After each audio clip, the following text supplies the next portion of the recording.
Happy Halloween! I wanted to start this video by thanking everyone for the amazing channel growth I've experienced this year. While it might not seem like much to most, the fact that even a dozen people are still watching my videos is an amazingly comforting thought. It's amazing that I can create so much entertainment for even a handful of people, and I'm really hoping to reach more people over the years. So it's really reassuring to see my efforts haven't been, underappreciated. For those who have been with me from the start, I'm extra glad to have you here. And for those who are new to the channel, I want to extend my gratitude for giving this video a look. It's Halloween, the time of the year where all things creepy, spooky, and strange come out, and almost every YouTube horror themed channel takes this time to do something special, and that's why I wanted to do something a bit extra special for this video, and take on a fairly larger project. Before we begin though, I would like to point out a few things. One, I have played this game multiple times on multiple platforms such as Nintendo Switch, the PS4, and PC. This particular footage you're going to be seeing, shy of the intro, was all recorded on the PC. Secondly, I want to give everyone an additional warning now. This game contains images and scenes that may be disturbing to some. While nothing compared to some of the games of today in terms of visuals, I still felt it necessary to warn people that some of the content within this video may be graphic. However, I will try to tone down some of the more graphic scenes for the sake of YouTube not flagging this video. Also, some of the content, non-graphic wise, might be unsettling for some viewers, so please, if you have sensitivity to optics of disturbing nature, consider watching this video with someone you feel comfortable with. Naturally, this video will be full of spoilers for the game, so if you haven't played it and you want to play it unspoiled, then I advise clicking off this video, playing the game, and coming back to see this video can explain anything you didn't understand, or perhaps you're just watching for a deeper dive. The game is available on the Nintendo eShop for Nintendo Switch, the PSN for PS4, and Xbox Marketplace for the Xbox One, and Steam for PC and Linux. The PS4 and Xbox One versions are also playable on the PS5 and Xbox Series S and X. So either way, consider this as final warning if you don't want the game spoiled for you. So, let's get into it.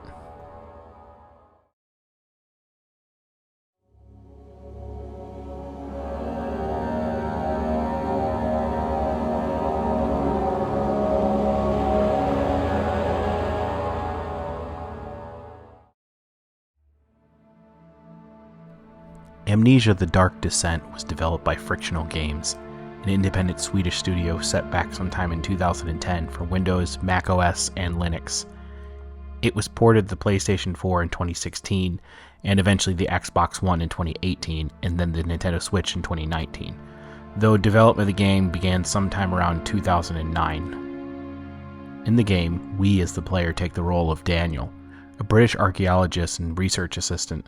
From the very beginning of the game, Daniel, as the title of the game suggests, has amnesia, and is led to his goals by notes to himself, documents left behind by others, or flashbacks of his memory returning in smaller fragments. Daniel is voiced by Richard Topping, who has done a fantastic job at really making Daniel's emotion and thoughts come to life. His performance is what makes the game so truly haunting at times. Set in the year 1839, Daniel finds himself in the halls of Prussian Brandenburg Castle with no memory of how he got there. Amnesia is one of the first games to really focus on the concept of run, don't fight, or rather it popularized the idea.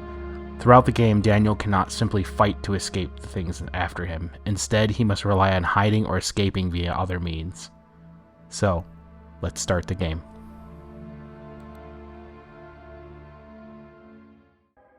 Don't forget, some things mustn't be forgotten. The shadow hunting me. I must hurry. My name is Daniel. I live in London at Mayfair.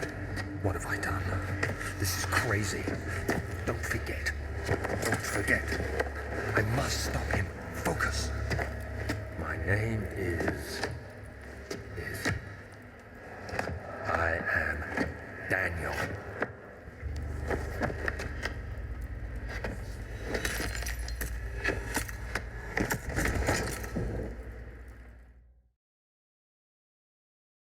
The story begins as Daniel is walking through the halls of Brandenburg Castle, trying to focus on key memories before his amnesia kicks in. After a few moments, he passes out in the hallway, waking up at an undisclosed time later. Daniel can't remember anything beyond his name, but he sees a trail of blood.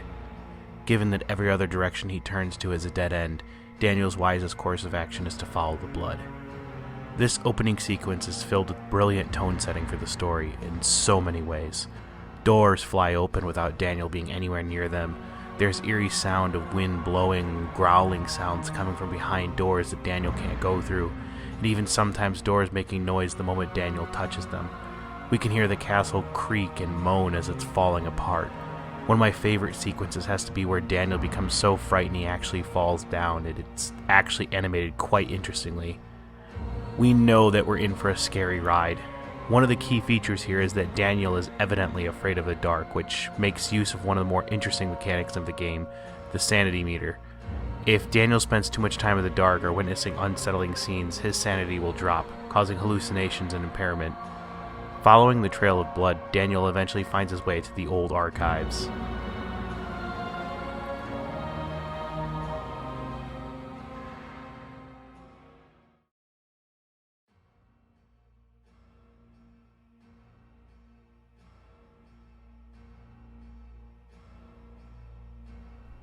The old archives are dark and foreboding, and Daniel can hear what sounds like ghostly wails, or perhaps just the sound of wind passing through the castle.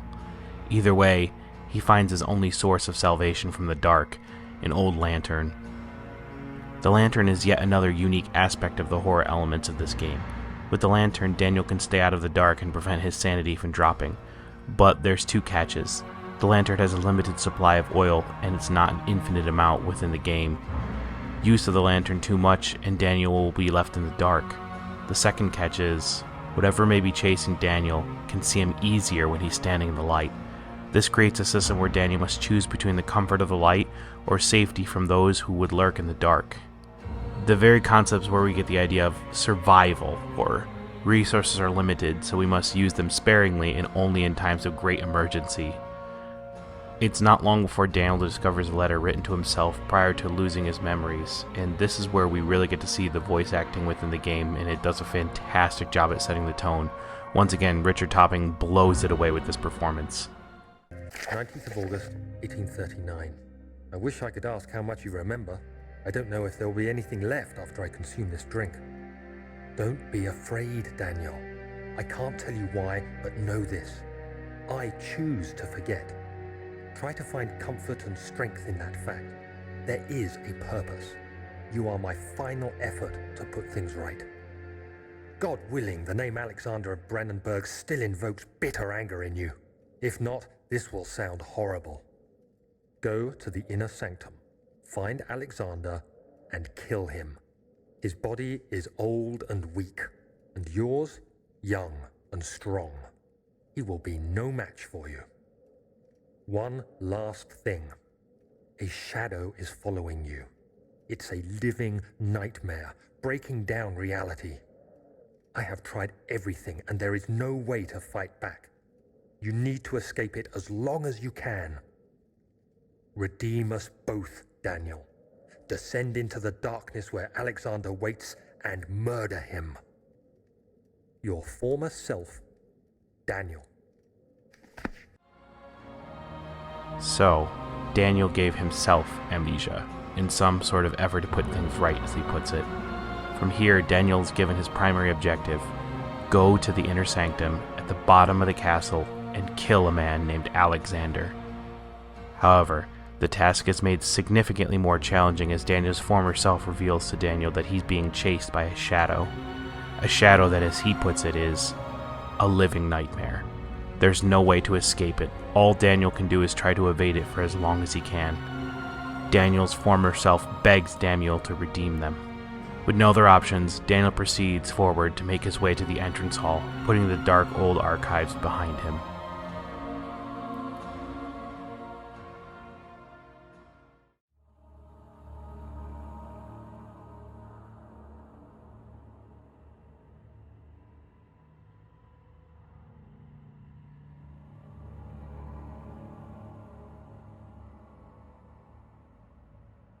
Upon his arrival into the entrance hall, Daniel takes pause as he recalls a memory from before his amnesia. Alexander, is it inside the castle? In a manner of speaking. Come, bring the lamp. You've been to the refinery, have you not? I don't believe I have. Is it connected to the... what did you call it? The inner sanctum. My most precious chamber, Daniel. And it lies well beyond the refinery. In fact, it lies beneath the very stone of Brennenburg.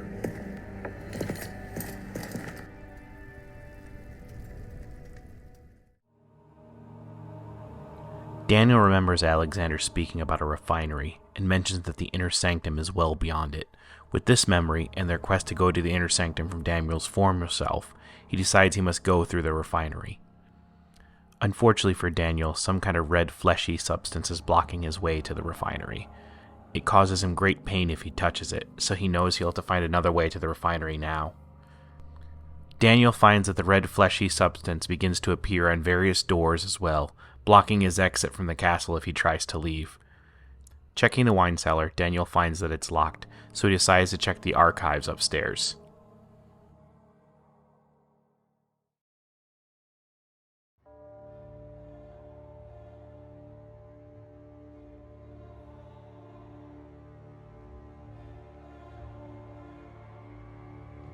Immediately after entering the archives, Daniel is certain he hears what appears to be a low growl, but he ignores it to find a journal entry that he wrote to himself. 16th of May, 1839. The unflinching African sun has continued to plague our expedition, making it impossible to dig until dusk. How Professor Herbert managed to find the location in these vast plains of nothingness remains a mystery to me. When I asked him about the tomb again, he told me about the legend of Tin Hanan, the mother of us all. An interesting story in its own right, but I can't help feeling there's more. Later that evening, we uncovered a passage beneath the dunes leading to a sand-covered stone structure. The professor was confident it was the tomb we sought and ordered the others to clear the way late into the dark, cold night.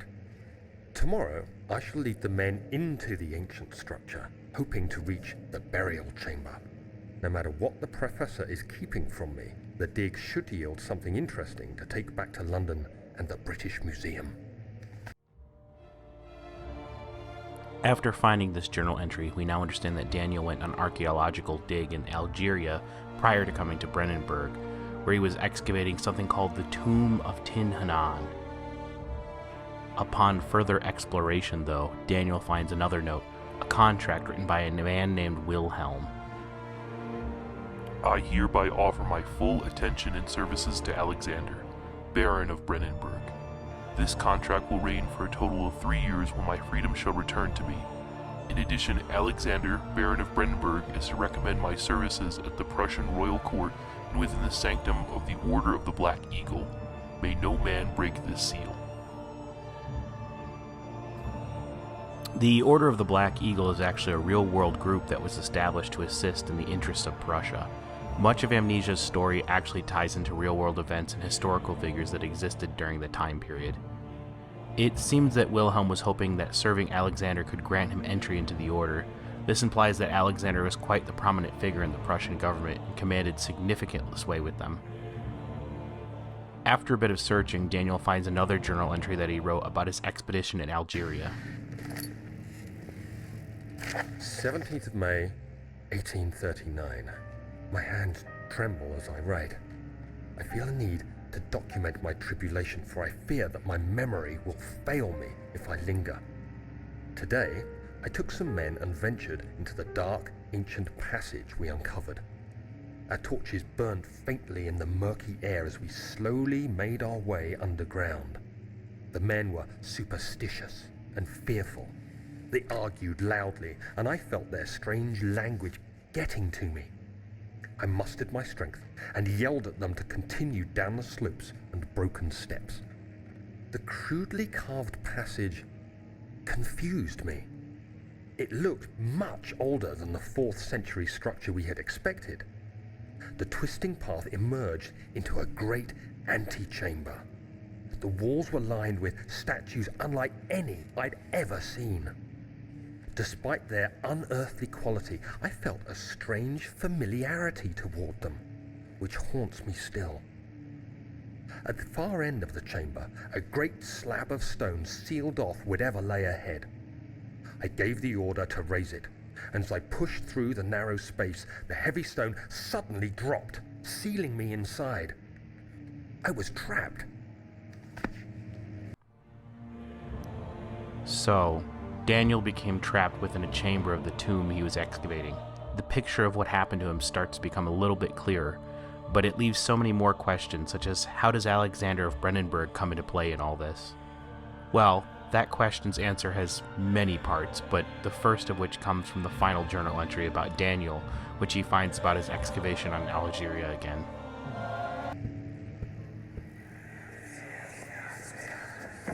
Much of the castle is old and hasn't been tended to for centuries.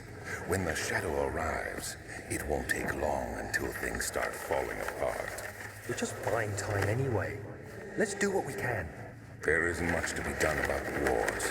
We should reinforce weak structures. The ground will tremble and there's a risk everything will cave in on us, especially downstairs. Here, and there. Let's get the servants working on it.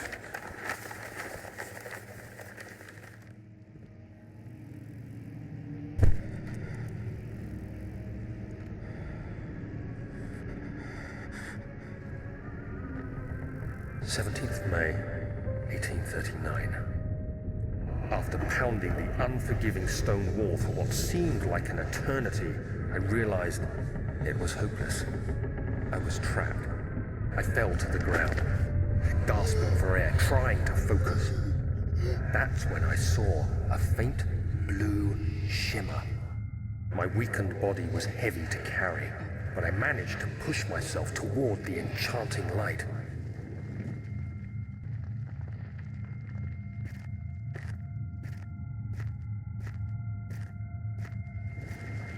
It was waiting for me. Enclosed in dark nothingness, I felt myself drawn to the mystic light. I reached out, closing it in my hands.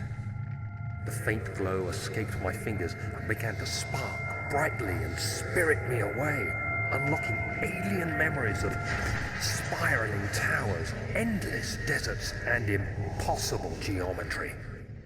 The next thing I can remember is the grating sound of stone being lifted, the voices of the Arabs pulling me to safety, and grasped firmly in my hands was the broken pieces of a most peculiar relic.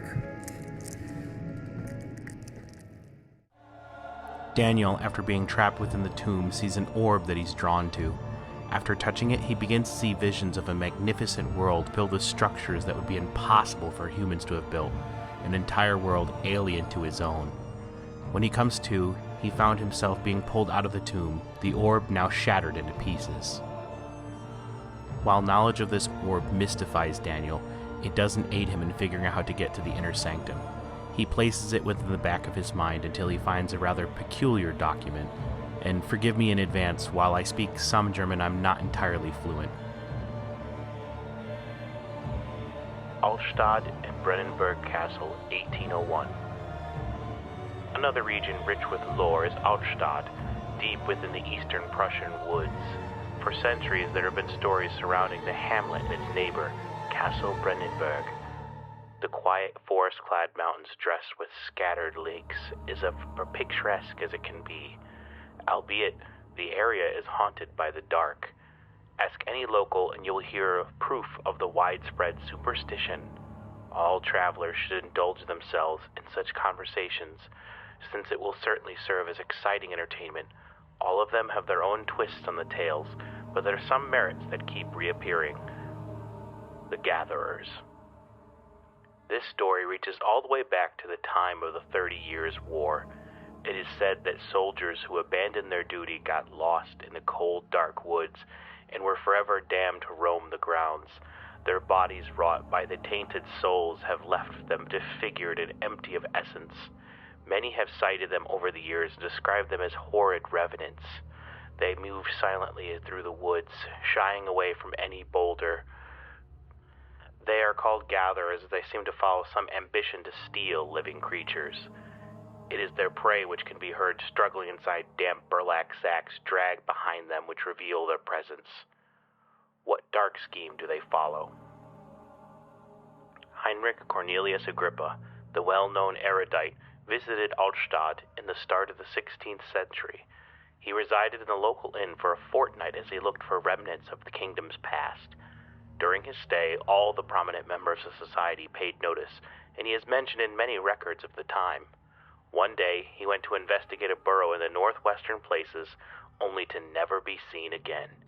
Heinrich is known to have passed away in Grenoble some 10 years later.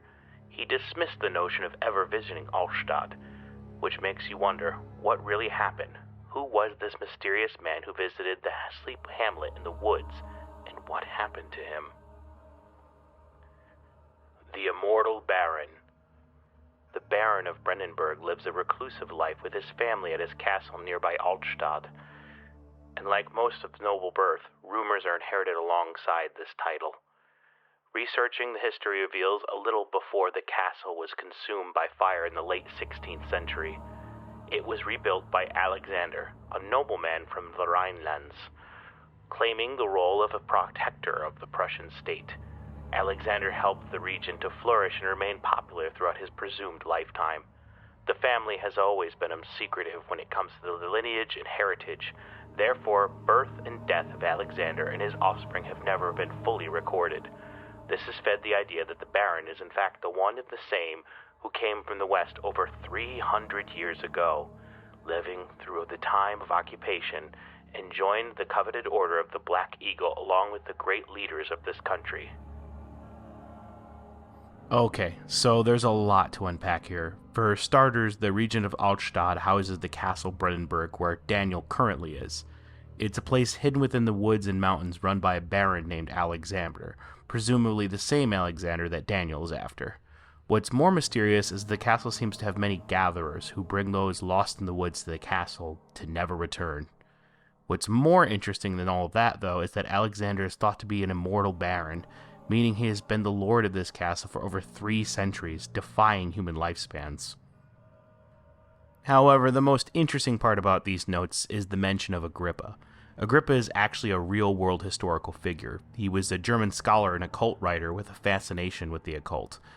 In real life, Agrippa was reported to have died in France, just as stated in the note, but in the universe of Amnesia, it is said that Agrippa went to Altstadt and likely to Castle Brennenburg, never to be seen again. I think this is implying that the man who died in France 10 years later was some kind of imposter and not the true Agrippa. At this point in time, Agrippa would have been well over 300 years old. Daniel takes this information and considers it, but he progresses forward where he finds a secret room, and upon the table sits a key to the wine cellar. Daniel picks it up and checks the drawer beneath the key, finding another note from Alexander. Wilhelm and his fools have endangered my research long enough with their absent-minded handling of the human vessels. The sheriff is keeping a watchful eye on the forest and is killing my trusty servants. It is just a matter of time before they follow the trail to Brennenburg. I will lock Wilhelm and his men up to avoid further investigation from the public. The wine cellar will therefore be sealed off until the matter has been handled. Either the king's men leave or they will starve. Whatever comes first. They can rot for all I care. Maybe I will feed them some wine. It would in a sense solve both of my problems. Earlier, Daniel learned of the man known as Wilhelm, who swore his loyalty to Alexander. Wilhelm would gather people for Alexander's clearly illegal purposes, and Alexander would reward him for his loyalty with speaking favorably toward him toward the Order of the Black Eagle. It would seem as though Wilhelm grew sloppy and created suspicion from his law enforcement onto Alexander, so he devised a plan to rid himself of Wilhelm and his subordinates. He sealed them in the wine cellar. Daniel takes the key with him and makes his way back to the entrance hall, but not before encountering something that startles him on his way out of the archives. Now is an excellent time to talk about the sanity system in Amnesia a bit further. So not only does the game make your imagination run wild and try to scare you, Daniel himself can actually lose sanity, which will make him start hallucinating, which makes his vision blurry, and because Daniel is afraid of the dark, sanity can drop in one of 2 ways: standing in the dark for too long, or looking directly at the many monsters, as mentioned before. This is an amazing system because it puts much more weight on your resource management. You can use a lantern to light the way or tinderboxes to permanently light a nearby light source, but the oil for your lantern and these tinderboxes are in short supply.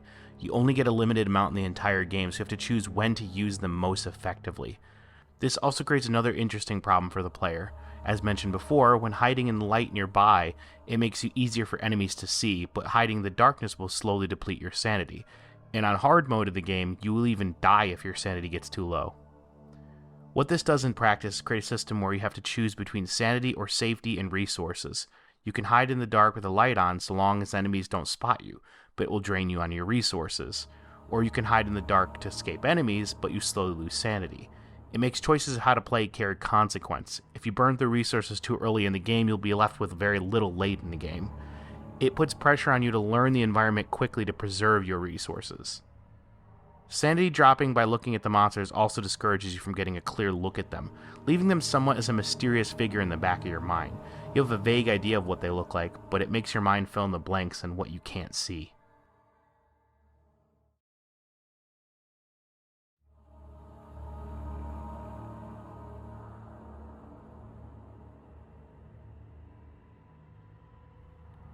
Like the rest of the castle, the laboratory has seen better days. Passageways are blocked off from debris caused by the castle beginning to collapse. To Daniel's good fortune, though, the laboratory appears to be working order. Upon entering, Daniel recalls a memory about Alexander trying to mix together some kind of chemical substance. There should be more coop rats. Let me see. And one part aquaforce.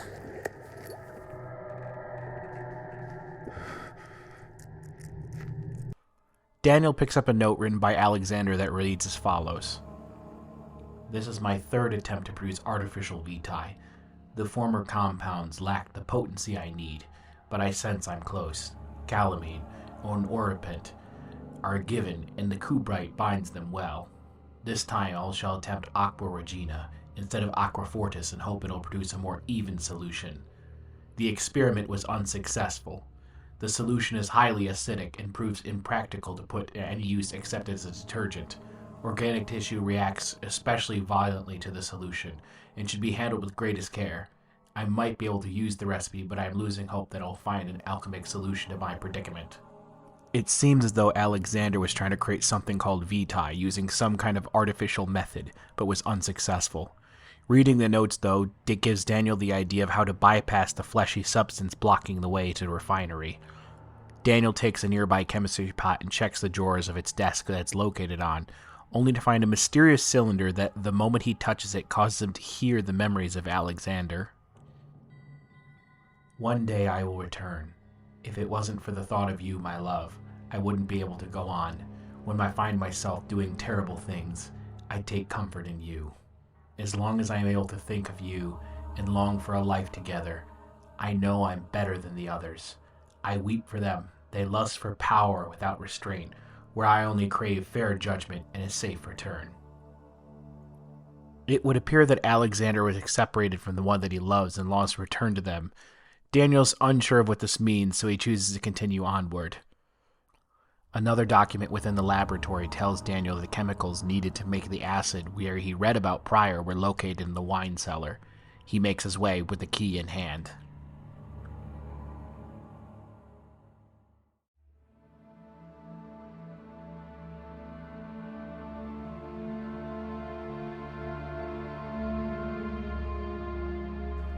Upon entering the dark wine cellar, Daniel begins to have visions of what fate must have come to Wilhelm and his men. Where did the Baron go? Who cares? He left us enough wine to last us a lifetime. Or at least until tomorrow. Daniel's suspicions regarding the fate of Wilhelm and his men are confirmed upon finding a note written by Wilhelm himself as his last testament. He explains he never considered the consequences of agreeing to work with Alexander, and he brought men, women, and children to his castle without question, all of which never to be seen again. Regretting his decision but accepting his punishment, Wilhelm waits for his inevitable death, which eventually came. Daniel, unwilling to spend more time in the dark than he needs, to quickly searches the cellar for ingredients for the acid that he read about in the laboratory, and hastily makes his way out of the wine cellar. The wine cellar is perhaps one of the more scary environments of the game. The moaning of something in the distance, the dark atmosphere, and the context clues of the fate of Wilhelm and his men make it very fearful of a place. The kind of place where you just want to get out of it as quickly as possible.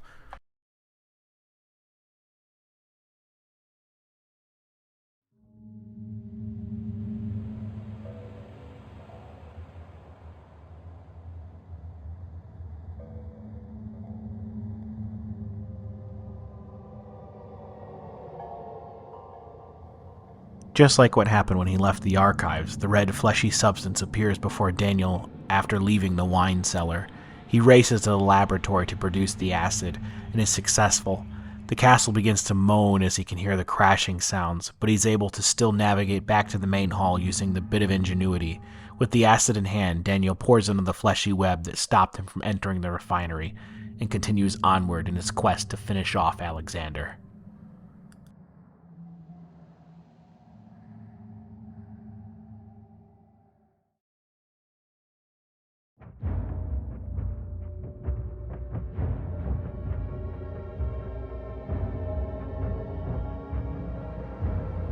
Technically speaking, the refinery is the first place where Daniel can actually be attacked by the pursuers. The previous instances where he sees them, they actually will not attack him, though the atmosphere surrounding them makes the player feel consistently in danger of them, regardless if they're actually able to attack. The refinery is guarded as one of the most difficult areas in the entire game, and one of the most haunting for sure. Amnesia: The Dark Descent does an excellent job of making the player feel as they're not safe at every turn. It builds up the suspense and knows what to do with it. It focuses more on using your imagination to scare you rather than actual jump scare tactics. It's nearly pitch black inside, and within it is one of Alexander's horrific gatherers who is looking for Daniel. Using his lantern or tinder boxes will only bring the creature closer to Daniel. He needs to sneak around and avoid being caught by it. The area itself is fairly large and it's exceptionally easy to get turned around in this place. First-time players may often find themselves captured by the Gatherer wandering the area over and over again. While traversing this area, Daniel once again finds more journal entries that he had written during his time in Algeria, the first of which referring once again to the orb that he had found. Daniel explains that after the orb had shattered, he tried over and over to piece it back together, yet it seemed as though the pieces simply could not fit together no matter how hard he tried. He questions whether or not there was ever a complete orb at all. 22nd of June, 1839. It's been more than a month since my last entry. After the event inside the underground chamber in Algeria, Professor Herbert insisted I return to England. He said he didn't want to risk forfeiting the entire expedition lest I took a turn for the worse. An excessive decision, in retrospect. But I'm glad it turned out that way. I found my journal this morning in the haphazard collection of things brought home from Africa. Next to it lay the broken stone orb wrapped in cloth. I tried to assemble it, but couldn't. The pieces wouldn't fit together, as if they weren't from the same object. Could I have imagined it all? Was there ever a complete orb? Daniel scowls the refinery for a way out, any path to freedom he can find, and he finds a second entry from his journal. 25th of June, 1839. I feel the need to continue this journal, even though it was intended for my journey to Africa. This must be something very important. I just know it. I've taken it upon myself to piece the orb back together, but it's been more difficult than one might think. The pieces are behaving strangely. They seem to change color, shape, and texture, but ever so slightly. Yesterday, I took careful measurements and notated any significant markings. Today, I confirmed my suspicions. They were changing. I was terrified and rushed off to see the finest geologist in London, Sir William Smith. I approached the subject with care, and we discussed how rocks change form. He told me about the nature of glass, how it eventually collapses on itself, like ice slowly melting over the course of centuries. Smith eased my mind a bit, but I can't escape the feeling that these shards have otherworldly properties. When Daniel mentioned Sir William Smith, a geologist from London, I can't help but feel this was an expert foreshadowing attempt that you'll find out later. Eventually, Daniel does find a trapdoor that will take him out of the refinery, but the hull is covered in the same red fleshy substance he had seen encountering up to this point as he pushes through the cellar archives.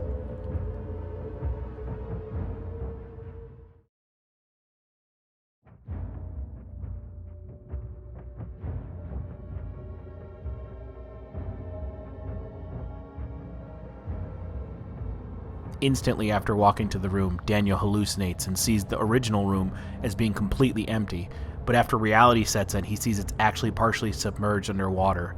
With the same murky water, Daniel can hear the vicious splashing of something lurking in the water. This thing is probably the creepiest of the creatures in the game, and it's called the Karnk, or I'm not exactly sure how to pronounce it. But it can't be seen by human eyes, and it lurks in the water and will devour any flesh that gets within its range.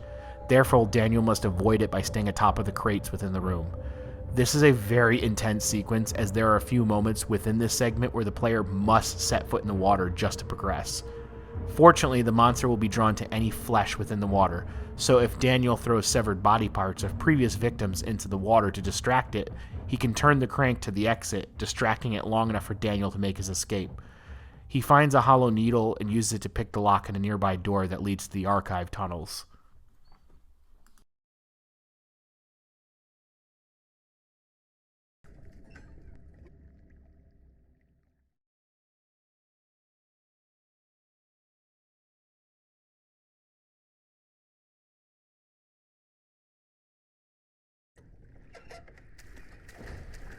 Dear Lord, this section is freaky. Up until now, most of what you had to do is take your time and be patient, using your resources sparingly if you were clever. Well, the archive tunnels throws all that away for a different sequence. Instead, Daniel's being chased by the shadow mentioned before, which is a surprise that the thing is creating all this red fleshy substance everywhere. Daniel must run as fast as he can to escape, slamming doors behind him, which will slow the shadow down, but not by much. The fierce pounding the creature will do to the door before breaking them down in a matter of seconds really tells you how powerful this thing is. If Daniel isn't quick, it'll kill him instantly upon catching him. Just listen to how haunting it sounds in the background. Eventually, Daniel makes his escape to the back hall.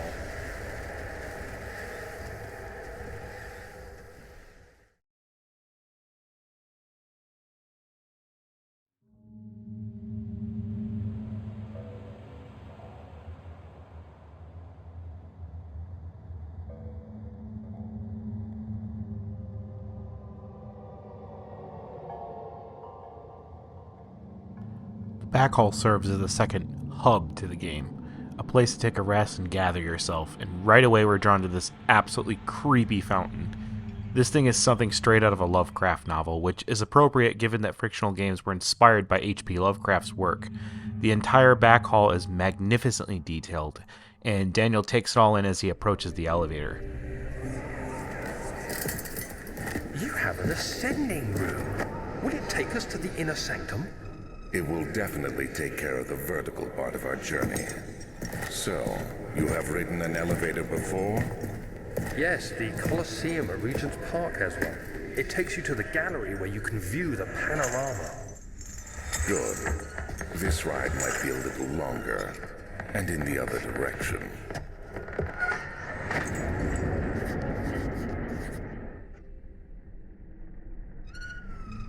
Though, no luck, as the elevator currently isn't working. Daniel will need to repair it before he can head down to the inner sanctum. He takes his way to the guest room.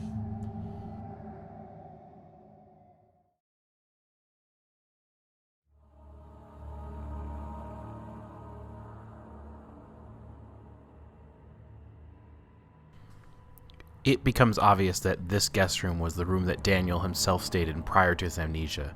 In his diary entry, Daniel tells of Herbert's expedition. Herbert himself had vanished. 2nd of July, 1839. I received a letter today from the Algerian governor's office disclosing the fate of Herbert's expedition. About a week after my departure, Abdullah, One of the men traveling with us returned from the desert. He was badly injured, as if maimed by a lion. The man rambled deliriously about the expedition being attacked by something horrible. The French quickly dispatched a search party to look for the expedition. After searching for days, they found the camp abandoned without any trace of Herbert or his men. Tomorrow, I'll retrieve the things they recovered from Herbert's tent at the customs house. I don't know what to make of it, but I'm worried for him. Oh man, I really want to talk about Herbert and his expedition, and spoiler alert, we don't find out much about him until a future game. Daniel finds another entry in the room. 3rd of July, 1839. Today I picked up Herbert's things at the customs house. I dug through the trove of documents he had carried and found a log detailing the expedition. The nature of this text ranged from quick notes to colourful accounts of transpired events. I skimmed the pages, trying to figure out what might have happened. May 17th, the day I was trapped inside the orb chamber, Herbert dryly states, "Recovered Daniel after 1 hour of entrapment." This confused me greatly. I was suffocating within minutes. How could I have lasted an hour? I continued reading the peculiar text. Herbert states his facts without judgment or passion, but suddenly I could read frustration into his text. He pushed his men to investigate the underground tomb, an effort which seems to have strained the minds of his men. Madness spread through the ranks, and Herbert had to take some extreme measures to continue. He finally visits the chamber himself, where he retrieves the orb to the surface. His account confuses me greatly. If he has the orb, what are those pieces in my drawing room? Daniel is quite confused as Herbert's account of Daniel's entrapment in the tomb from the expedition takes an hour to rescue him, yet Daniel only recalls it taking a few minutes. Taking a crowbar, Daniel pries open the door to the next room where he finds the journal that he left in the other room. 4th of July, 1839. It's done. The orb is assembled. I was awakened by an exhausting nightmare. Shaking and sweating, I retired to the drawing room with a cup of tea. The relic pieces lay spread across the table as I'd left them, but somehow I knew how it was supposed to be. I fetched the tar, which I had prepared to fix the pieces together, and without fault I joined them, producing the orb I remembered so clearly. The tar proved unnecessary. It was pushed out from the joining pieces as they merged on their own, with no adhesive. The ancient stone relic now rests on my table. Its immaculate surface and perfect shape could have been molded by a factory. This is all too strange. Daniel strangely remembered how to reconstruct the orb, despite previous attempts proving impossible as the pieces of the orb continued to change shape. His revelation, though, was interrupted as one of the gatherers tries to break down the door. Hastily, Daniel hides within a nearby wardrobe, waiting for it to give up on searching for him. The moment he is safe, Daniel tears down a painting in the room, remembering he had hid something behind it after a brief flashback. Right behind it is the key to the machine room, which houses the mechanisms for the elevator. With the key in hand, Daniel goes to check the storage area.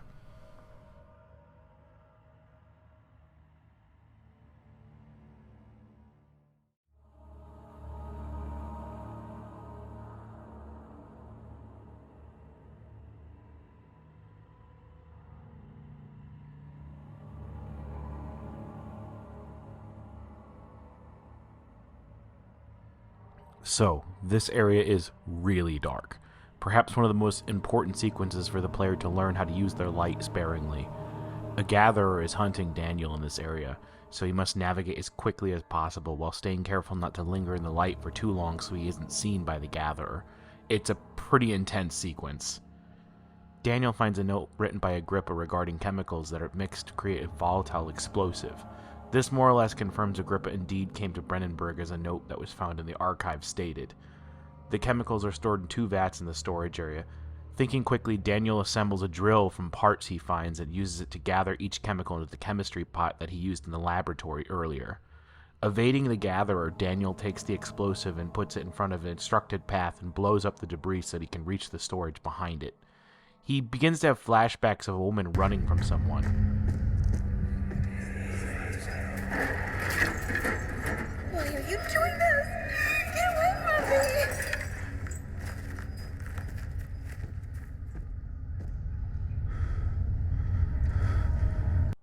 Not dwelling on it though, Daniel managed to check the storage and finds 2 rods utilizing the machinery necessary to operate the elevator. A nearby note confirms that they will be necessary to get it working again, but that a 3rd rod will be needed, which is located within the study. Still evading the gather within the storage area, Daniel finds his way back to the back hall before he finally enters the study.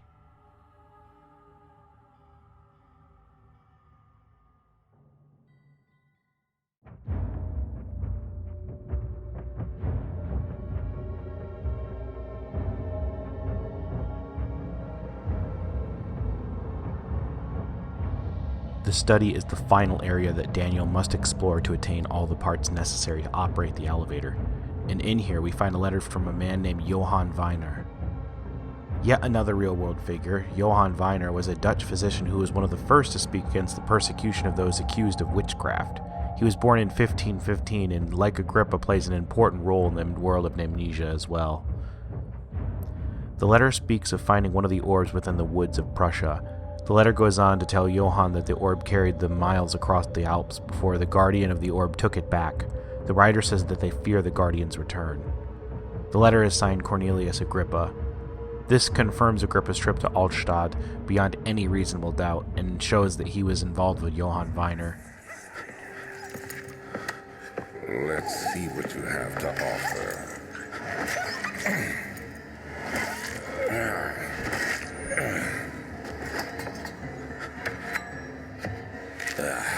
What a mess. I should have sharpened the saw, but I can sense it. It's definitely there.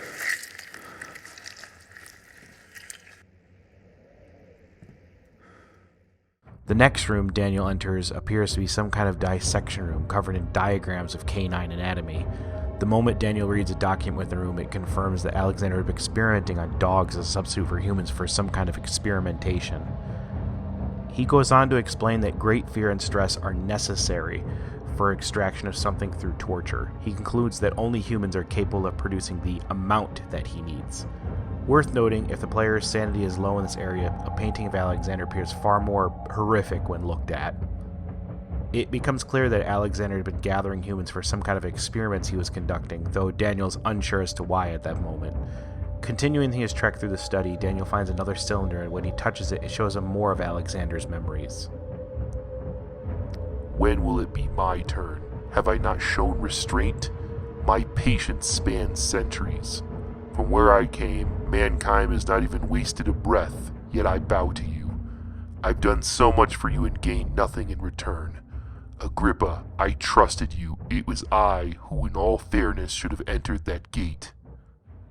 Out of context, it's unclear what Alexander is talking about. The meaning of this memory will become very clear in due time.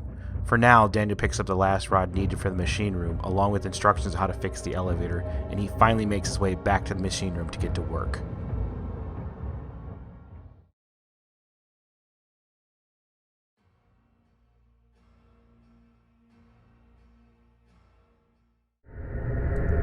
July 1839. Today I went to the university looking for answers. I was able to sneak into Herbert's office and pick up an address book along with some relevant textbooks.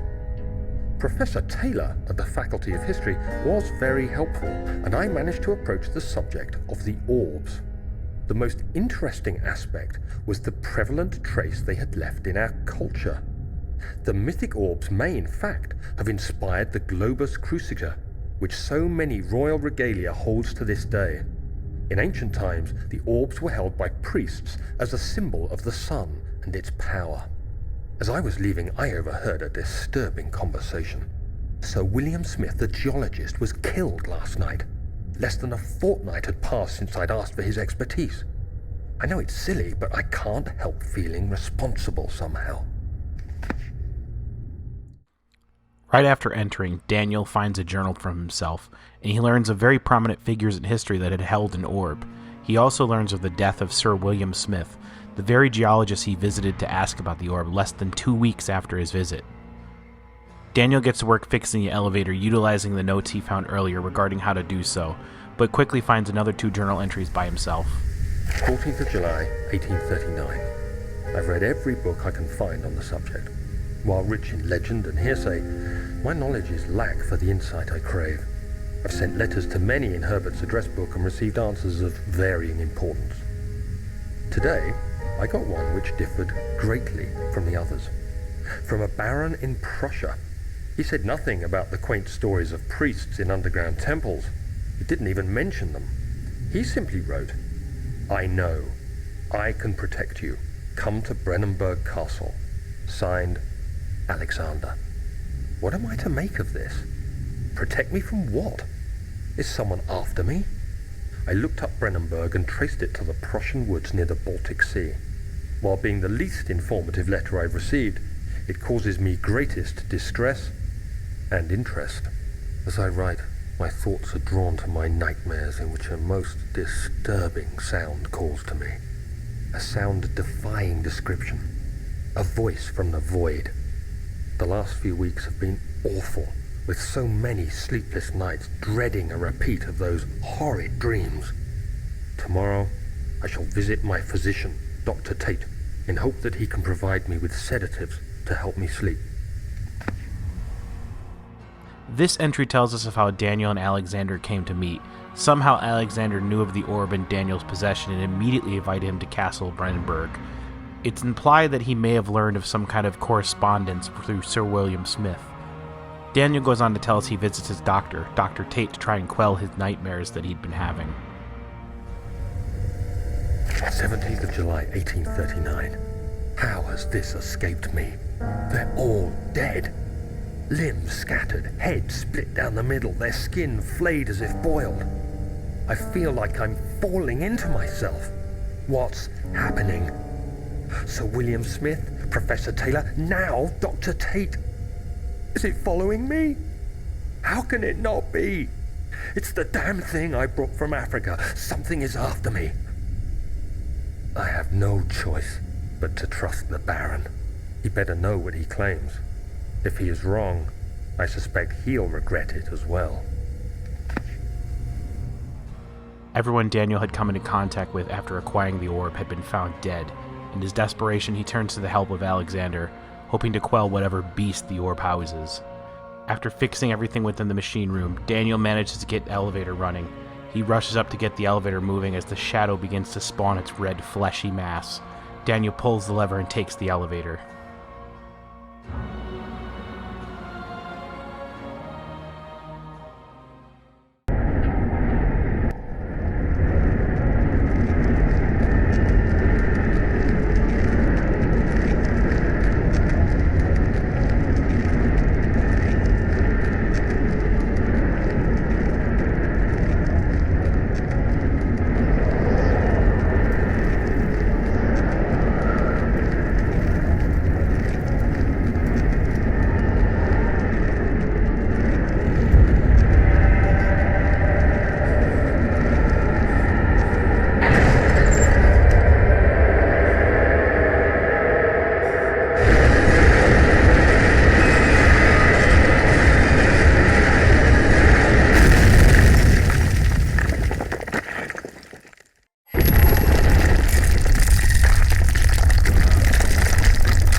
This way. What was that? Forgive me, I should have warned you. One of my responsibilities as a baron is that of a prison warden. This is where criminals are locked up. Like a dungeon? Very much so. Come, don't linger.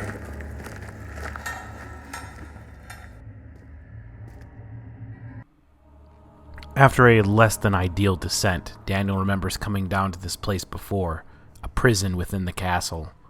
This is definitely one of the most challenging parts of the entire game. The prison area is almost completely pitch black, and it's very easy to get turned around down here. Daniel begins to hear the screams of prisoners being taken away by the gatherers, and he starts to have flashbacks about his time here prior to losing his memories. He's able to find a chisel and hammer and uses it to chip away at a hole in one of the cells. He descends the hole that was made by a prisoner prior to his entry.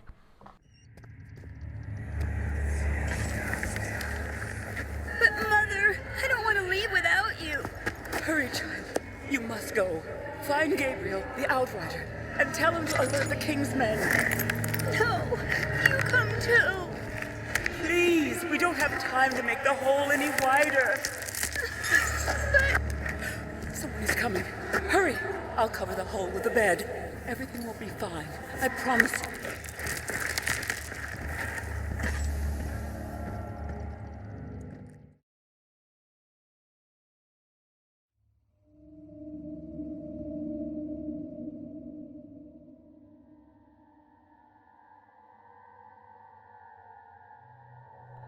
Crawling through the tunnel created by the escaped prisoner, Daniel finds himself in the northern block of the prison. His next goal is to find a way out. Just like before, this area is nearly pitch black and requires careful preservation of the resources that you have, as the gatherers will be looking for Daniel down here. Within the cells are corpses of prisoners, and more of Daniel's memories begin to start returning to him.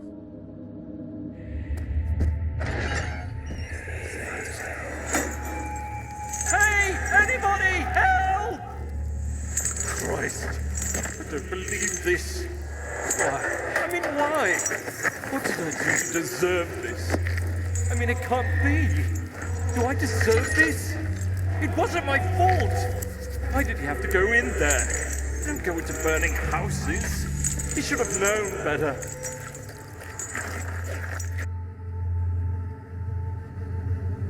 "2nd of August, 1839.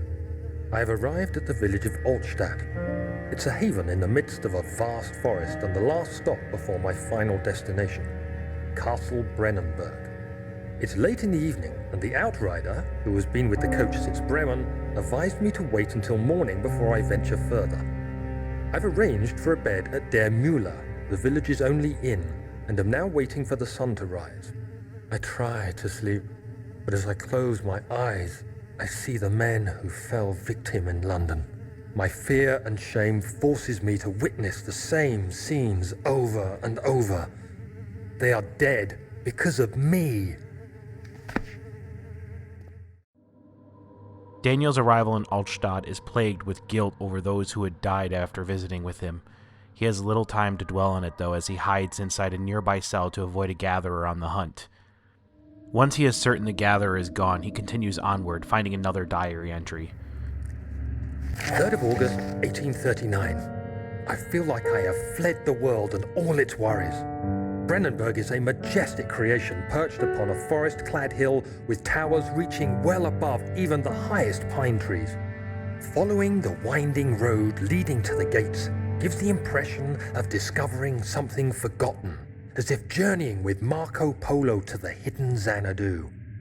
Alexander, the Baron, is a peculiar but gracious man. He seems well versed in worldly matters, and is not at all as eccentric as I assumed. My room is exquisite, and I'm confident that no hotel for miles could even hope to match it. As the sun sets on Brennenburg, its fairy tale varnish turns to an eerie gloom. Alexander's strange servants are never far away. They are a quiet lot, and their behavior could only be described as skulking. Alexander seems pleased by my presence. As he puts it, it seems like I got here just in time. I can't help but feel Daniel is quite poetic in his description of Alexander and his castle. It's obvious he's a very educated man. Daniel continues to evade the gatherers until he finds the final diary entry that he had written while hiding in the prison. 4th of August, 1839. The nightmares woke me in the early morning, and for a moment I forgot where I was. Shortly after, there was a knock on my door. Alexander had heard my screams and asked me to join him in the parlor. As we drank our tea, Alexander began to tell me what he knew. It seems like the orb I found casts a long and dark shadow. It's not only a powerful item, but a dangerous one.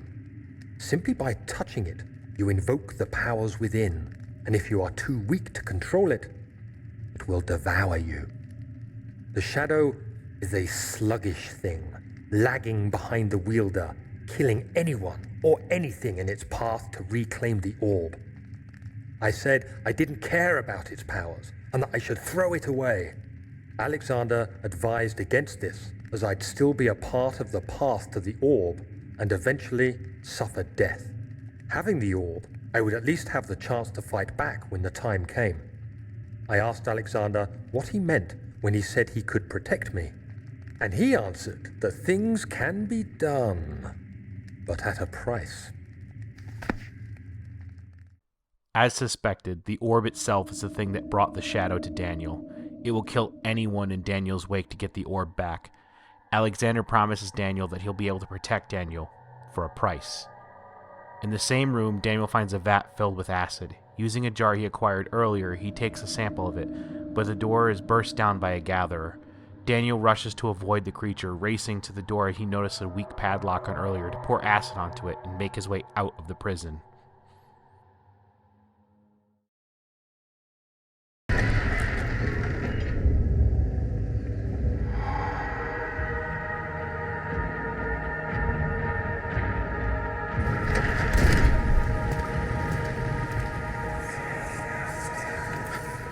So you used the drain sewers as a means of transport? Yes, they were built to divert water from an underground spring and are quite spacious. It seemed only natural to incorporate it into the overall structure. But we won't be using it. Not today. The flow is seasonal, and when the spring runs dry, the damp tunnels produce a rather poisonous type of fungi. There is an antidote, of course, but we won't be bothering with it today. Come, this way instead. We're almost there.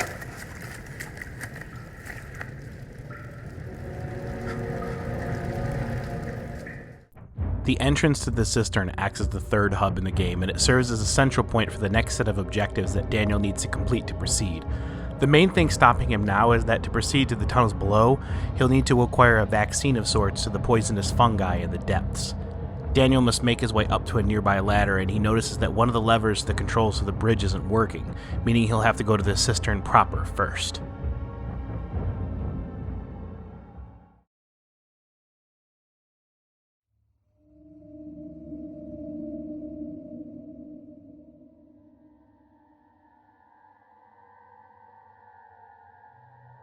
This room is a rather large one, and Daniel must redirect the water in 3 different places. However, within the water is the same water monster we saw before, and mysteriously in a large stone box in the center we can hear the faint murmurs of someone trapped inside. Daniel must steer clear of the water here as much as possible. 7th of August, 1839. There is no denying that Alexander puts a lot of faith into what I can only describe as magic. I'm not surprised. Even while traveling across Europe, I assumed I would have to embrace the supernatural to save my mind and life. As a novice, I do everything in my power to stay focused and not dwell too much on my own doubts. Alexander woke me up early and told me it was time we got started on our work. He was obviously excited to get going, and we headed downstairs to the old dungeon, where he preferred to attempt his rituals. It turns out that Alexander is a true Renaissance man, paralleled only by Da Vinci, I'm sure. He showed me several rooms fitted for specific research, such as anatomy studies, alchemy, and botany. The crown of Brennenburg must be the inner sanctum, a most hallowed ground where we shall attempt to permanently banish the orb's shadow. This is the first time we hear of the purpose of the Inner Sanctum, supposedly a place where the orb's shadow will be banished permanently. Daniel pushes through the cistern, turning a second valve. Daniel finds another diary entry. 8th of August, 1839. I could never be certain until today that I was on the right path. Using my orb, Alexander managed to channel its power unto us. The inner sanctum flared with blue, fiery light, and I could feel the same things I felt in the dark chamber in Algeria. It was like standing in a mad whirlpool of impressions. It was terrifying, but Alexander kept calm and wielded strange tools of science in order to tame the storm. Suddenly, the blue light was stained by strains of red, and the walls burst with pulsating tissue resonating with the scene. Alexander quickly covered the orb in some cloth, and the unspeakable thing vanished. Apparently, the orb's shadow is closer than Alexander thought. He said I should prepare for a warding ritual tomorrow. I'm not sure what he expects, but I have a bad feeling about this. It seems as though Alexander wasn't lying about understanding the orb and tells Daniel they need to perform some kind of warding ritual to get the shadow to stay away for a bit longer. For a brief few moments during the segment, Daniel must place himself in harm's way and stand in the water, being quick to make it to the next section or he'll be attacked by the monster within the water.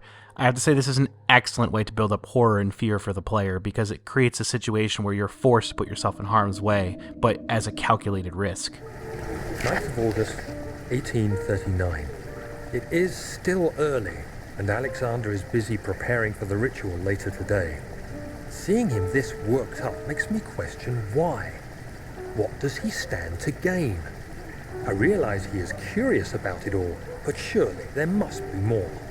Is he so foolish he will attempt to tame the power of the orb? I must admit that yesterday, when Alexander flooded the inner sanctum with blue light, I realized we had but graced the orb's true potential. This might turn out to be more than escaping a creeping shadow. It might be the beginning of something truly extraordinary. Daniel turns the last valve, and strange murmurs within the box from earlier suddenly become silent as the water fills it. He tries not to dwell on this fact and instead rushes back to the entrance so he can head toward the control room.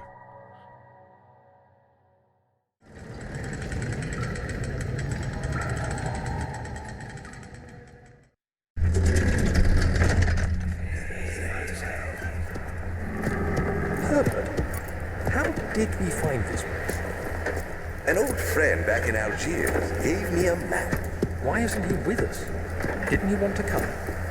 He wanted to, Daniel, but things don't always turn out the way we planned. Daniel begins to work on the machines within the control room right away to restore function to the other bridge, and it's interesting that the control room is actually one of the more well-illuminated areas in the game, allowing you to get a good look at everything you're doing.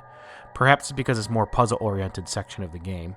It doesn't take long for Daniel to get everything working again so that he may progress. With everything in place, he returns to the entrance of the cistern to enter the last area via the bridge that was previously inaccessible to him, to make his way to the morgue.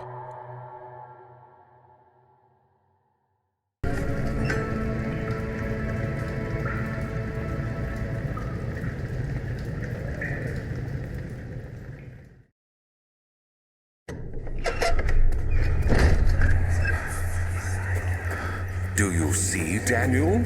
It has yielded. What? The shadow. It has? For now. Come, let's get this out of here so we can get some peace. Yes, let's. Where to? Just down the corridor, to the morgue. Are there more dead men there? You did well, Daniel. Come, let's get going.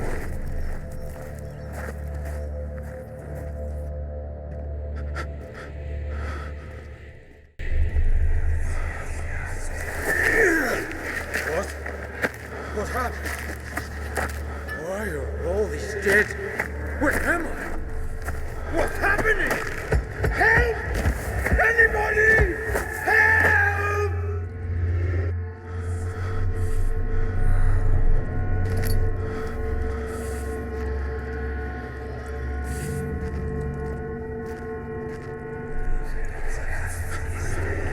Dude, 3 days now. This is ridiculous. Why doesn't someone come to this room? Hey! Anybody! Am I all alone here? Help! Help! I'm so tired. If I sleep, will I wake from this nightmare? If not, I pray my Heavenly Father will take me in my sleep.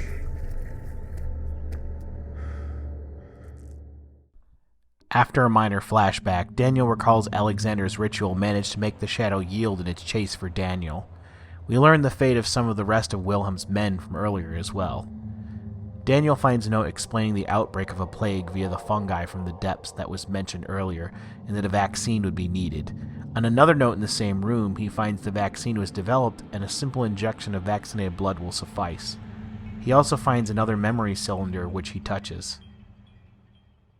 I fear for Daniel, for he is reckless. He is tainted by the approaching shadow and will not be able to pass the gate.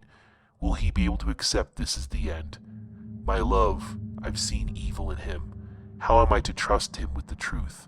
What cruel irony that I have to do unto him what Agrippa did unto me. There's a lot to unpack there, but I think what's obvious is that Alexander intended to betray Daniel in the end, and it sounds like Agrippa had done the same to Alexander at some point prior. Once again, it brings up this mystical gate that he keeps claiming Daniel will be unable to pass through. It's quite interesting that Alexander is not viewing his own actions as evil, but almost as regrettable. He generally sounds like he does not want to cause problems for Daniel, but is placed in a position where he is forced to. Daniel injects himself with the blood of the nearby body and quickly hides away from one of the gatherers. Once the gatherer leaves, Daniel races back to the entrance of the cistern so that he may leave finally through the sewers.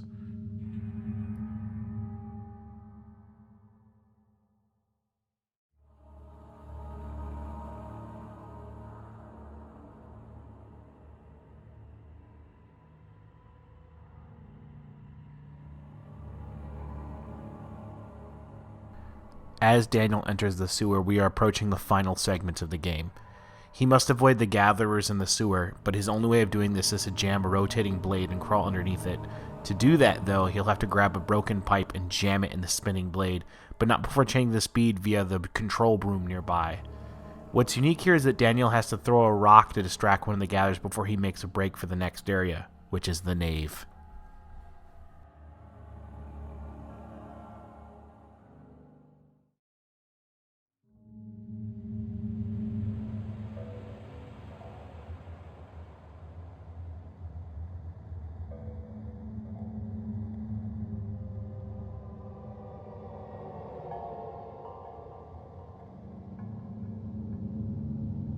So this is it, the final hub of the entire game. The first thing Daniel does is opens all the doors nearby, to only to find that only one allows him to progress. But before that, he finds another diary entry. 9th of August, 1839. I can't stop sweating and shaking. The warding ritual was not something of a sane mind. I did not even realize the dungeon was still in use. Alexander had his servants bring one of the prisoners, a murderer, he told me. Alexander made all the arrangements, but he said I had to perform the ritual in order to have the right effect. The shadow could be led astray by the blood of another. Killing the man would provide us precious time. What else could I do? Alexander said it had to be done. He is saving my life. I don't have the luxury of argument. So we now know that the way Daniel evaded the shadow was by means of sacrificing others to lead the shadow astray. It's clear that Daniel was distraught by this decision, but found solace in the fact that those he sacrificed were criminals, murderers, and the bottom scum of society. He attempts to open the nearby lavatory, but it's locked tight, so instead he heads downstairs, and this is where he comes face to face with Cornelius Agrippa, who had his soul imprisoned with a husk body. Agrippa has quite a bit to say to Daniel, given he's the only other character who speaks to the player. You feel compelled to help him and stay and listen. Help me. Who's the switch?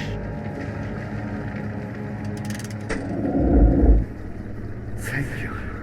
You have my gratitude. My name is Agrippa. Who might you be? Daniel? Like the prophet thrown into the lion's den? Tell me, are you among the lions, Daniel? You want to stop Alexander? Oh my, so Babylon shall fall, you say? You worry too much. Alexander is toothless without an all. He has one. That's not very promising at all. The sanctum is basically impenetrable, but guess why not? It could be breached by another, but Alexander broke his, my own, a long time ago. Really? Well, if you tell the truth, by all means, seek out the pieces of the broken oar and mend away. I believe he uses them for torture now. They practically leak madness, which is quite useful, I understand. There should be 6 of them. Look around the choir and the transept. You should be able to find them there.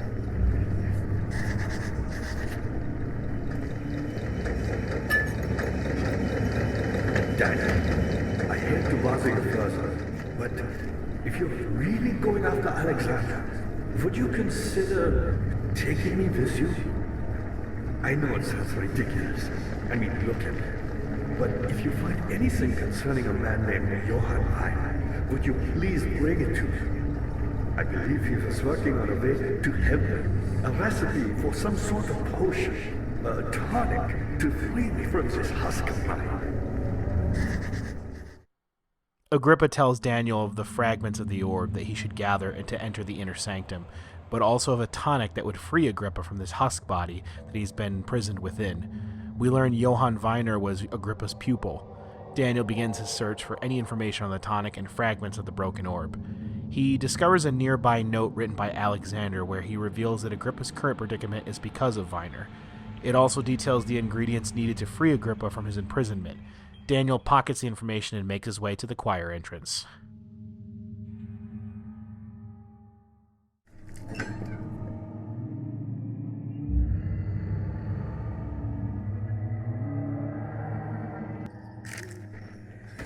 August 1839. The blood wards are failing. The shadow beckons, and its cry disarms my actions. Hurry. No time to spare. You have to kill another. Alexander produces a knife. He wants me to cut the flesh. Do it. Save yourself. He is a murderer, Daniel. He is evil. A cold-blooded killer. Hurry. Alexander, you must let me be. I have to concentrate.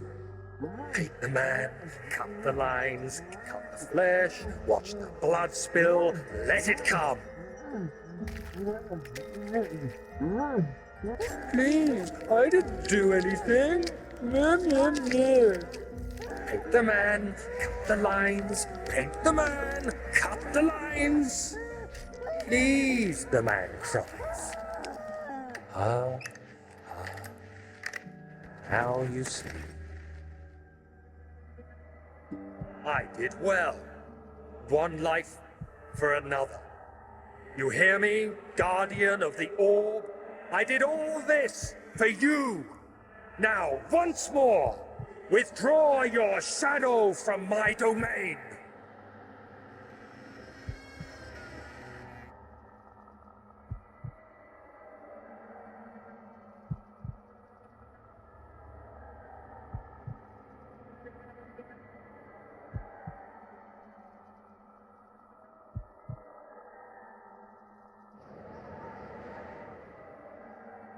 Alexander, there isn't much time. I can feel it. We must act swiftly. I will do whatever it takes. A fairly clear picture of what Daniel did prior to the events of the game has now been painted. He killed many people to ward the shadow away. Alexander pushed him to this, and we can see that Daniel went along with it and even enjoyed it to an extent. He demands the orb leave him alone, but the effects are only temporary as stated before. The choir entrance is nothing more than a torture chamber.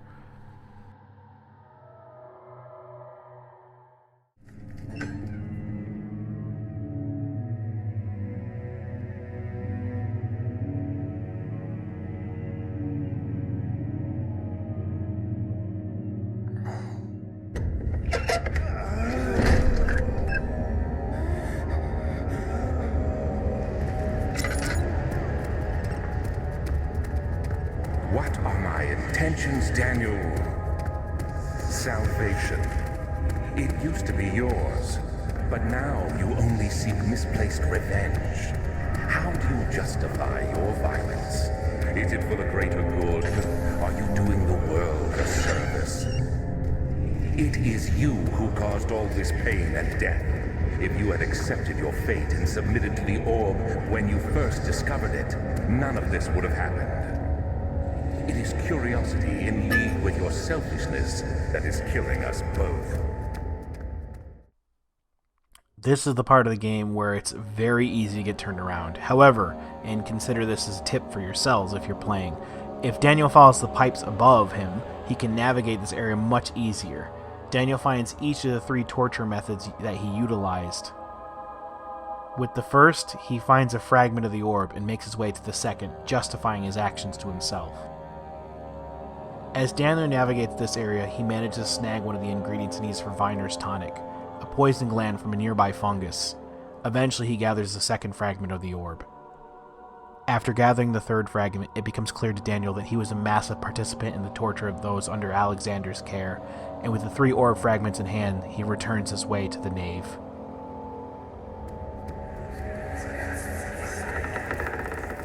The wheel is good for keeping your victim still during the procedure.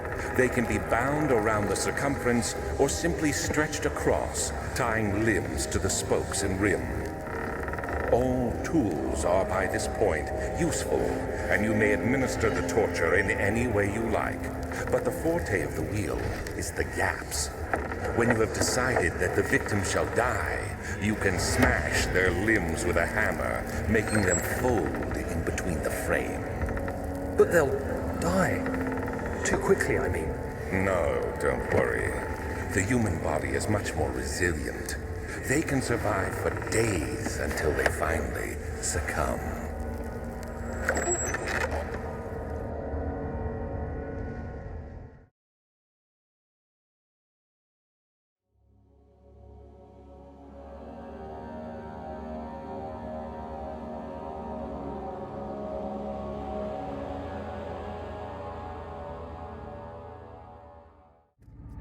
Good to see you. Incredible. You found Vire's recipe. There might still be a chance.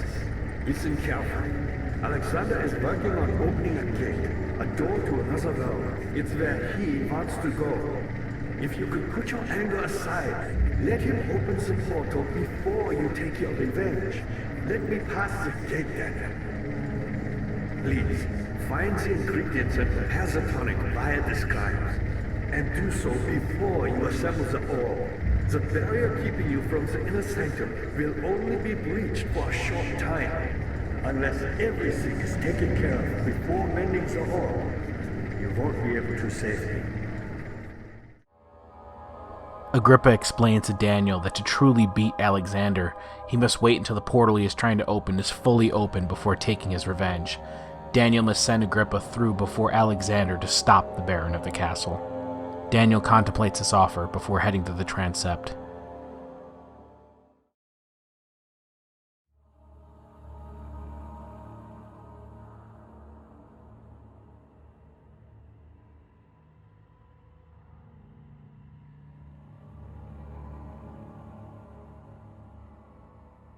The final pieces of the orb are hidden here, and Daniel must enter the 3 chambers within here to retrieve them. But each one reveals horrific torture that occurred here, by his hands.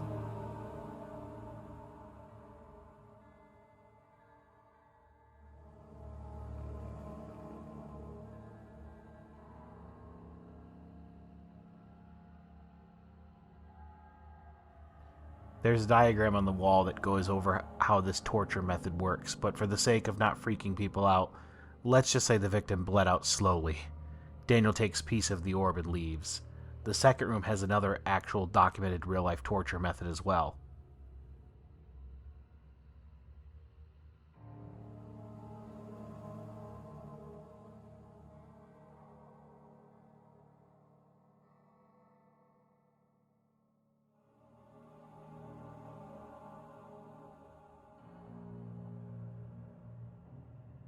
This one more or less speaks for itself. Again, Daniel grabs the orb fragment and goes to the final torture chamber.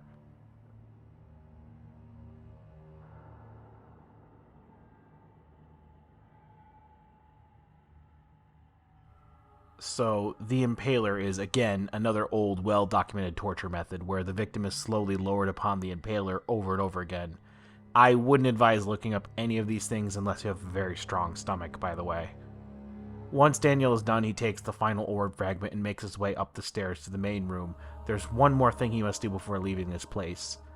Daniel finds a note in the room regarding the torture, and it becomes clear that Alexander used these torture methods to extract some kind of substance from the victims. Essentially, this is where Vitae comes in. It's some kind of tonic that is only created from people when they endure extreme pain and anguish.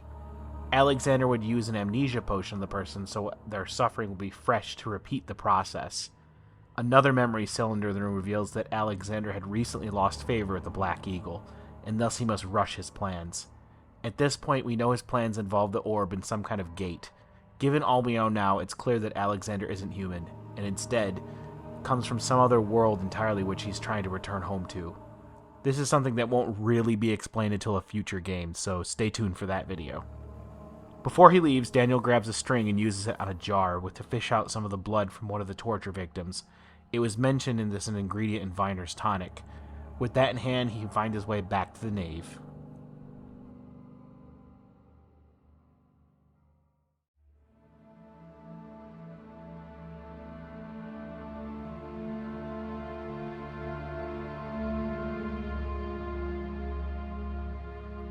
Agrippa begs Daniel to make Viner's tonic before assembling the orb to save him.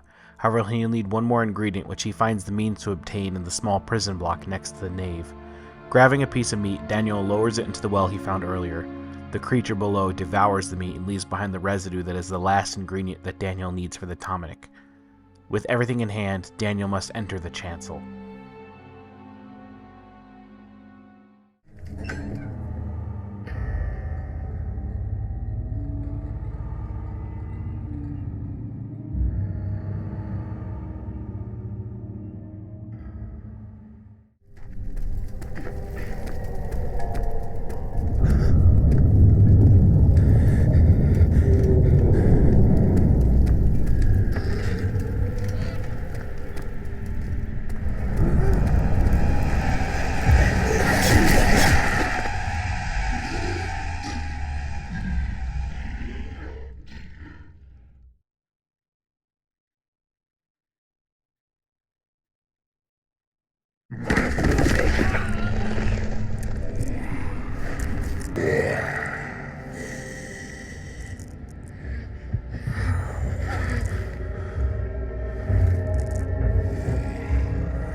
Against you, Daniel.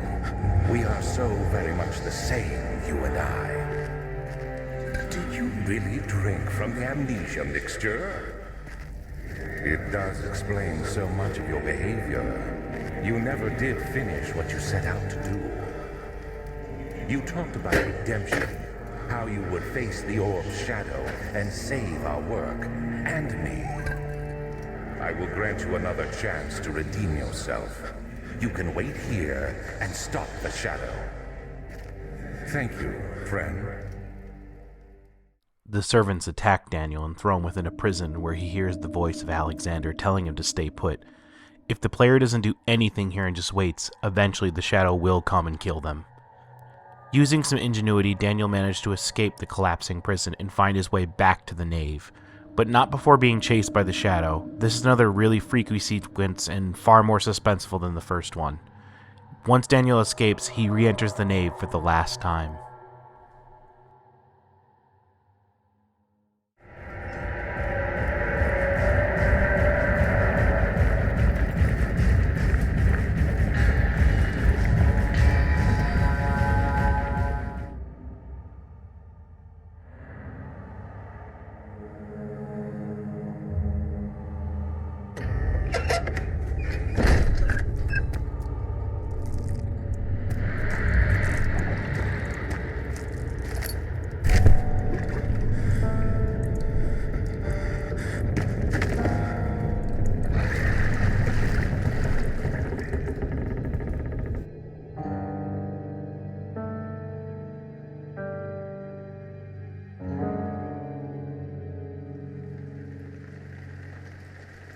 Of August, 1839.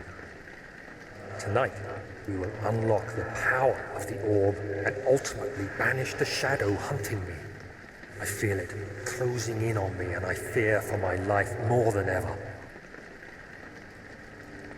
Just outside Olstad lies a small settlement where Zimmerman, a dairy farmer, lives with his wife and 3 children.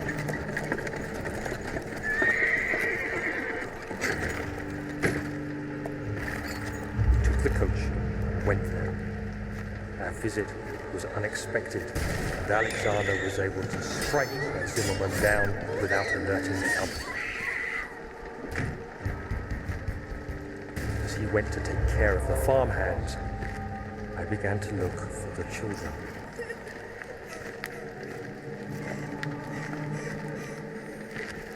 We should have more than enough prisoners to finish the ritual now.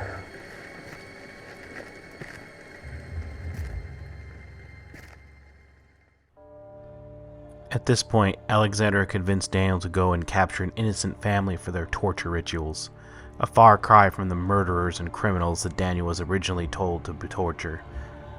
It becomes obvious to Daniel that most of the previous prisoners were likely innocent people as well. The shadow grows even closer, covering most of the nave in its red, fleshy growths. Daniel hastily makes his way back to Agrippa, but finds the laboratory from earlier that was previously locked in is now accessible thanks to the damage done by the shadow. Daniel gets to work making Viner's tonic, and once it's complete, he brings it to Agrippa, who tells him to give him the tonic and to sever his head with a bone saw. The tonic keeps his head alive even without being connected to his body. Then, Daniel must throw his head into the gate that Alexander is hoping to open. Doing as he's told, Daniel takes off Agrippa's head, and the tonic works. He finally heads back to the chancel to prepare to enter the inner sanctum.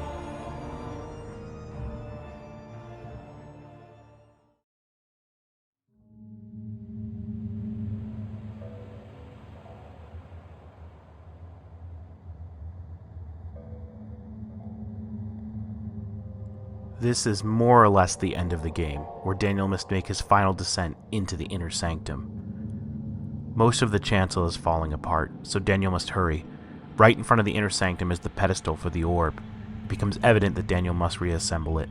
Checking only the other accessible room, he finds Tar, but also another diary entry to himself. 10th of August, 1839. I cannot believe what I have become. One of the girls escaped and I chased after her all the way upstairs. I hunted her down, and what is her life worth? How many lives can I take before I surrender my own? Sure, I would kill a murderer to save an innocent, but to kill an innocent to save myself? A cold-blooded murderer. It is at this point that Daniel realizes completely what Alexander has done to him. He has turned him into a murderer, one who would kill just to save himself. He becomes more determined and jams a machine powering the force field that is keeping Daniel out of the inner sanctum, and rushes to where he assembles the orb. Upon placing the pieces together, it fuses back to being whole and grants entry to the inner sanctum.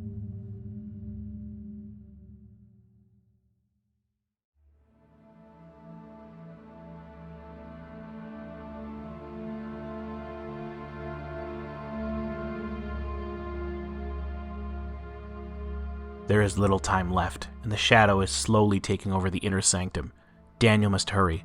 Checking the ritual site on the left, Daniel finds one final diary entry to himself. 20th of August, 1839. It's not fair. I'm not to blame. I've been manipulated by that demon. He played my guilty conscience and duped me into facing the shadow alone. That vile, conspiring man. He expects me to meet my death as he steals power beyond imagination? Alexander, I will kill you for what you have done. If only the shadow had caught me in London or Algeria, I wouldn't have to suffer this humiliation. You made me a murderer. A monster. And now, I merely await my death. I am too weak to press on. I can hardly stand as my knees fail me. I cannot see as my eyes are dressed in tears. I am as broken as the men I've tortured. If only I could wipe my fear away, as we did with them. It all becomes clear now. Daniel was tricked by Alexander into becoming a murderer to save himself. It becomes clear that Daniel is overcome by guilt and drank the amnesia potion so he would not be weighed down by the things he had done. Performing the 2 blood rituals in each room, Daniel hears the shadow at his feet and races to the final room so he can confront Alexander in the orb chamber.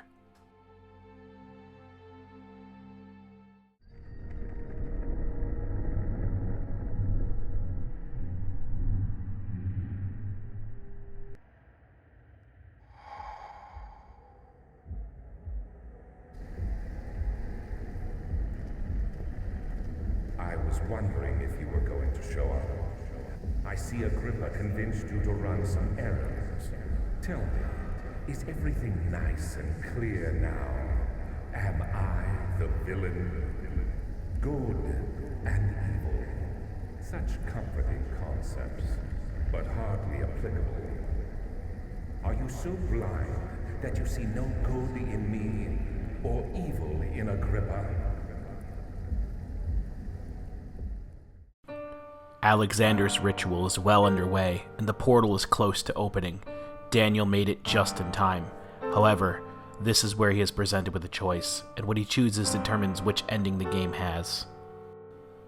One possible ending is Daniel decides that Alexander is not the villain after all that he made him out to be, and he allows him to escape through the portal. The end result is Daniel dies to the shadow. Do you see it? A whole other world. Oh, isn't it beautiful? I can finally return home.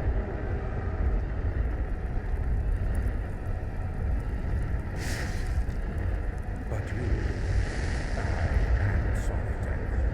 You won't be able to enter. You are still tainted, branded by the shadow. It will consume you either way.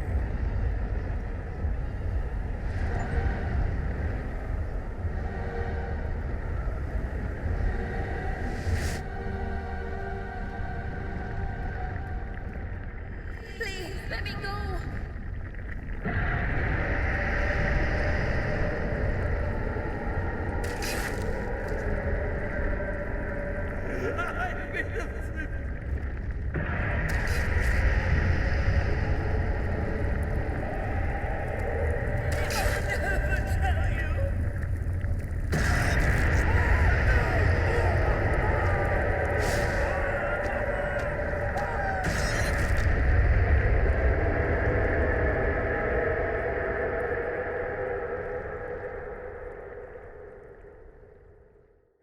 Thank you, my friend. Your sacrifice won't be forgotten. You will be celebrated forever. The second possible ending is where Daniel decides to exact his revenge on Alexander and sabotages the ritual by knocking the pillars over, dooming Alexander, but Daniel managed to escape the castle.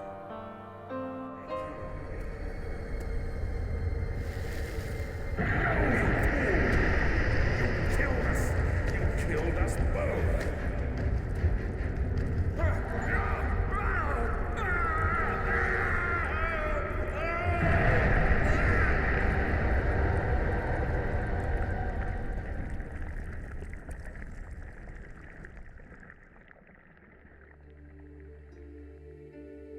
It was my greatest triumph, and I never looked back.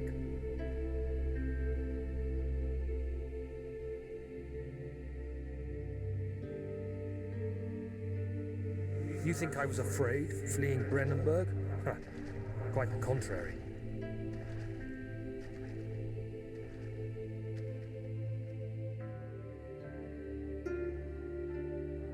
I knew it was my purgatory, hellfire made to wash away my sins.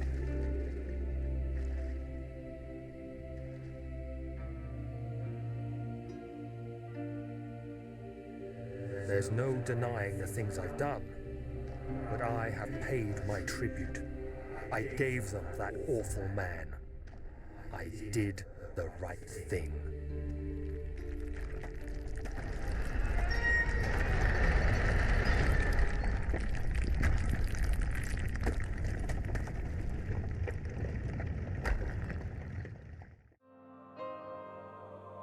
The final ending has Daniel throw Agrippa's head into the portal, killing Alexander in the process, but leaving Daniel's fate ambiguous as he hears the voice of Agrippa speak to Johann Weiner about saving Daniel. You have ruined us.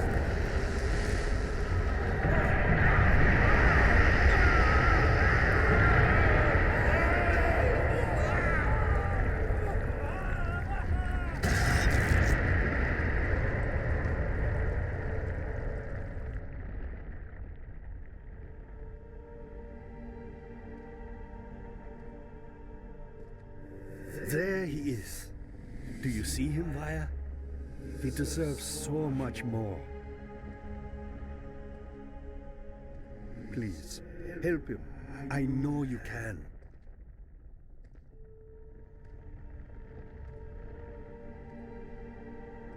Don't worry, Daniel. It will be all right.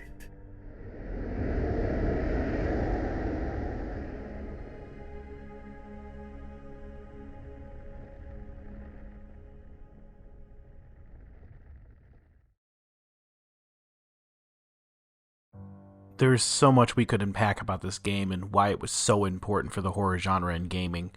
Amnesia focuses on build-up and uses the player's own imagination to scare them rather than grotesque imagery.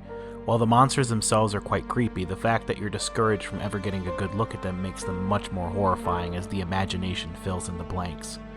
The game never insults the player, it takes itself seriously at all times, and its challenges and its obstacles never really feel ridiculous or pointless.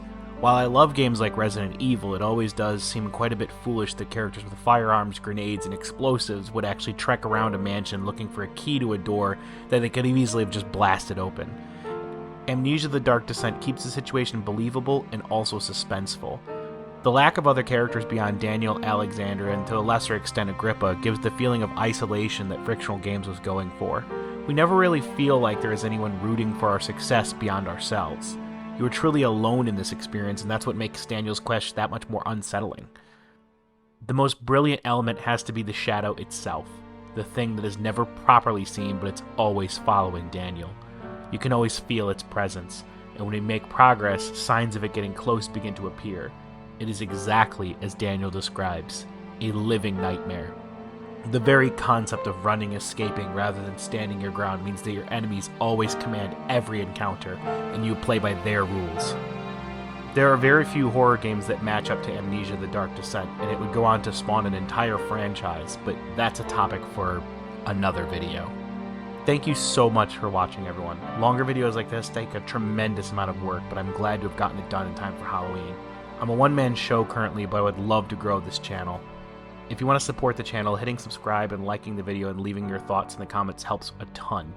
If you really want to help, you can subscribe to the channel's Patreon, where I release videos a day early, and of course, sharing these videos to others you think may enjoy them helps me a ton as well. Be sure to check out my other videos if you really enjoyed this one. Anyway, this is CeeLo Wisp, reminding you all that curiosity of the unknown can often wisp us away. Happy Halloween, everyone.